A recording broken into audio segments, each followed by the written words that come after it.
Do you have hemorrhoids and you're wondering what you can do about them? You've come to the right place.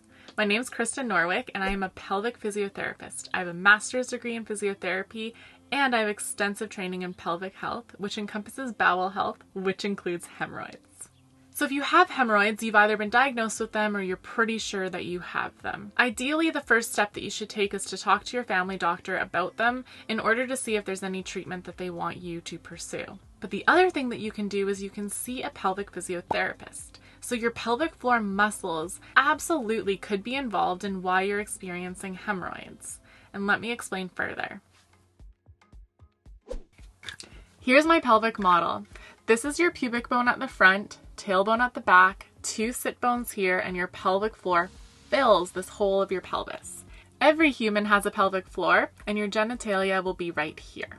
The most likely thing that's happening is that if you're experiencing hemorrhoids, the muscles around your anus and around this region are actually too tight. Tightness in these muscles makes it harder for you to pass your bowel movement through and out of your body. That can mean that it creates constipation, but that can also mean that you feel like you really need to push your bowel movements out, and that increase of pressure can actually cause hemorrhoids. The great news is if your pelvic muscles are involved in the reason why you have hemorrhoids or they keep getting aggravated, you can actually learn how to relax your pelvic floor muscles, which is awesome.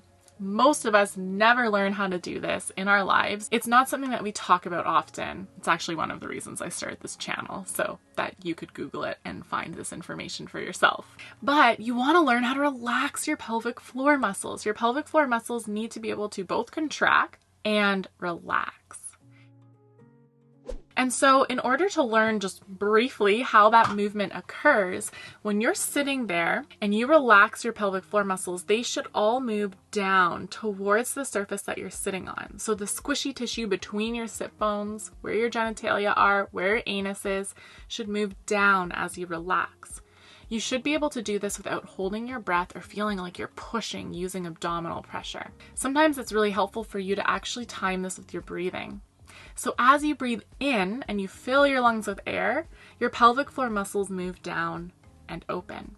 So you might want to try that right now. Take a big inhale and see if you can expand your pelvic floor down towards the surface you're sitting on. Another trick would be to try sitting on a rolled towel, and as your muscles move down, you should feel that they push into the towel a little bit. Or you could even try sitting on your hand. So if you sit on your hand with your hand between your sit bones and you inhale and you lengthen those muscles down, you might actually feel that the tissue presses into your fingertips a little bit more. Those are all different ways where you can start to feel that downward motion.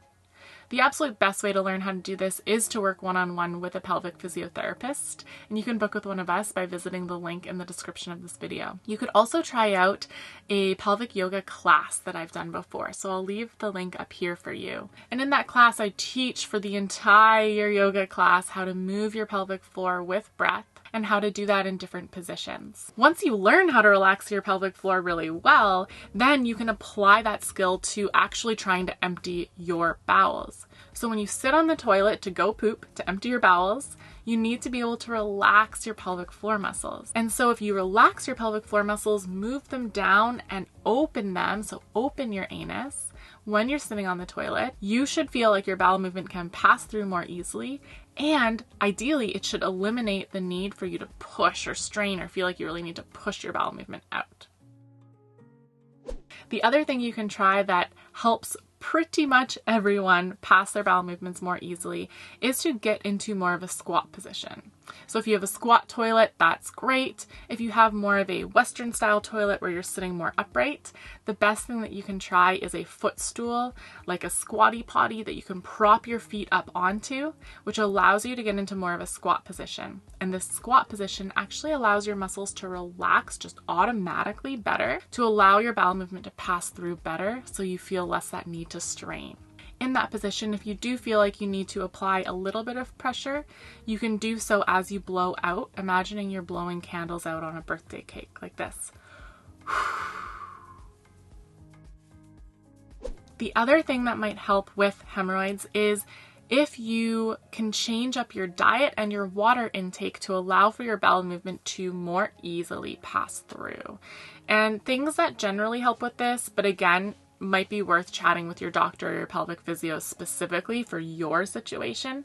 But in general, things like increasing fiber intake, increasing water, trying prune juice or prunes can all help with constipation and can help move your bowel movement through your system a little bit smoother. The other thing that you could try is an I love you massage, especially if you feel constipated.